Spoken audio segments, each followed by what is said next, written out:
क्या सच में भूत प्रेत हैं? यह कहानी एक छोटे से गांव के एक छोटे से लड़के सूरज की है। सूरज का दिल बहुत बड़ा था और उसकी जिज्ञासा अनंत थी। वह हमेशा नई चीजों को जानने के लिए उत्सुक रहता था। उसका एक ही सपना था, किसी दिन एक ऐसी जगह जाना जहां वह कभी नहीं गया हो और कुछ नया देख सके। गांव में सूरज का एक प्रिय दोस्त था, मोहन और सूरज हमेशा साथ रहते थे। दोनों की दोस्ती बहुत गहरी थी। मोहन का दिल सूरज से भी बड़ा था, लेकिन वह थोड़ा शरारती था। वह हमेशा सूरज को नई नई बातें बताता रहता था और उसे कहता था, अगर तुम मेरे साथ हो तो दुनिया के सबसे अद्भुत रहस्यों का पता लगा सकते हो। एक दिन सूरज और मोहन जंगल में घूमने गए। गांव के लोग कहते थे कि जंगल में एक पुरानी हवेली है जो बहुत रहस्यमयी है। कोई भी उस हवेली में नहीं जाता था क्योंकि कहते थे कि वहां भूत प्रेत रहते हैं। लेकिन सूरज को यह सब सुनकर डर नहीं लगता था। उसे तो बस एक रोमांचक सफर चाहिए था। क्या तुमने कभी उस हवेली को देखा है? सूरज ने मोहन से पूछा। नहीं, मोहन बोला, लेकिन मैंने सुना है कि वह हवेली बहुत पुरानी है और उसमें कुछ अनोखा है। सूरज ने मोहन से कहा, हम क्यों न चलते हैं और खुद देखें कि क्या सच है। दोनों ने तय किया कि वे उस हवेली की ओर जाएंगे। सूरज का दिल जोश से भरा हुआ था, जबकि मोहन थोड़ी घबराहट महसूस कर रहा था। वे जंगल में घुस गए और रास्ता भूलते हुए हवेली की ओर बढ़ने लगे। जंगल घना और रहस्यमय था। हर कदम पर ऐसा लगता था कि कुछ आंखें उन्हें घूर रही हैं। अचानक सूरज ने मोहन से कहा, तुम्हें भी ये महसूस हो रहा है न कि कोई हमारी निगरानी कर रहा है? मोहन ने डरते हुए सिर हिलाया। हाँ, मुझे भी लगता है, लेकिन हम अब वापस नहीं जा सकते। हम बहुत करीब हैं। अचानक एक हल्की सी आवाज आई, कहाँ जा रहे हो तुम? सूरज और मोहन दोनों ठिठक कर रुक गए। आवाज की दिशा में देखा तो वहाँ एक बूढ़ा आदमी खड़ा था।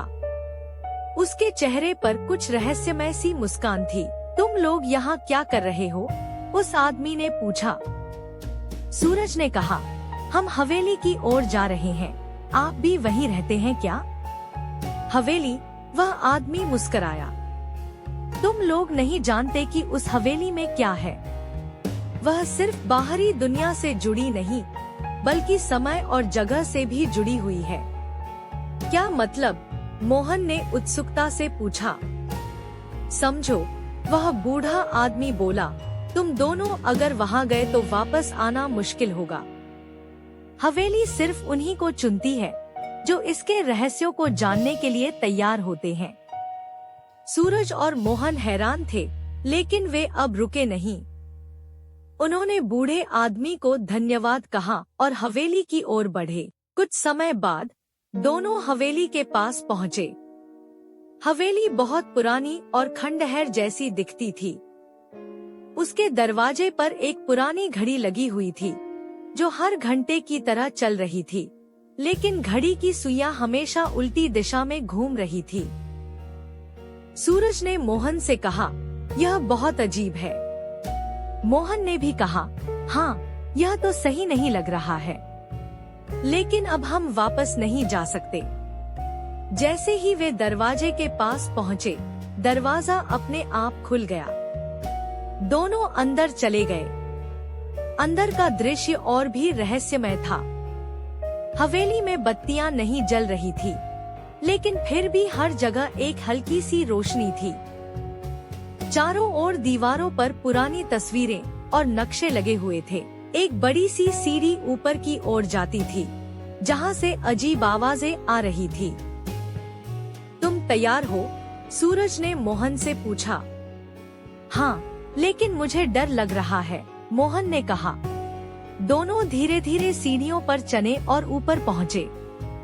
जैसे ही वे ऊपर पहुँचे, उन्होंने देखा कि वहाँ एक पुराना दरवाजा था जो हल्के से खुलने ही वाला था। सूरज ने मोहन की तरफ देखा और मोहन ने भी उसके चेहरे पर विश्वास देखा। उन्होंने दरवाजा खोला। अंदर एक विशाल कक्ष था जहां बहुत सारी किताबें रखी हुई थी। बीच में एक पुरानी मेज पर एक किताब रखी थी। सूरज और मोहन ने वह किताब उठाई और जैसे ही उन्होंने किताब खोली, एक जबरदस्त रोशनी हुई और उन्होंने महसूस किया कि वे एक अलग ही जगह पर पहुंच गए थे। यह कोई सामान्य जगह नहीं थी। यह एक ऐसी दुनिया थी जहां समय का कोई मतलब नहीं था। सूरज और मोहन ने देखा कि वहां और भी लोग थे जो किसी अन्य समय से आए थे।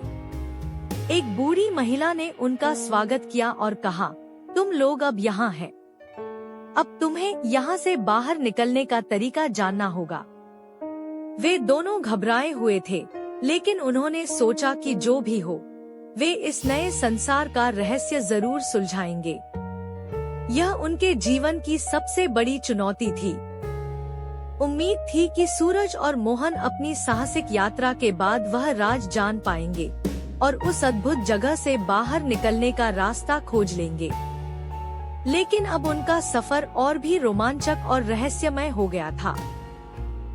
ऐसे और वीडियोज को देखने के लिए हमारे चैनल रंगीन कहानियाँ को सब्सक्राइब करें और बेल आइकॉन दबाएं ताकि आपको हमारे वीडियोस के नोटिफिकेशन मिलते रहें।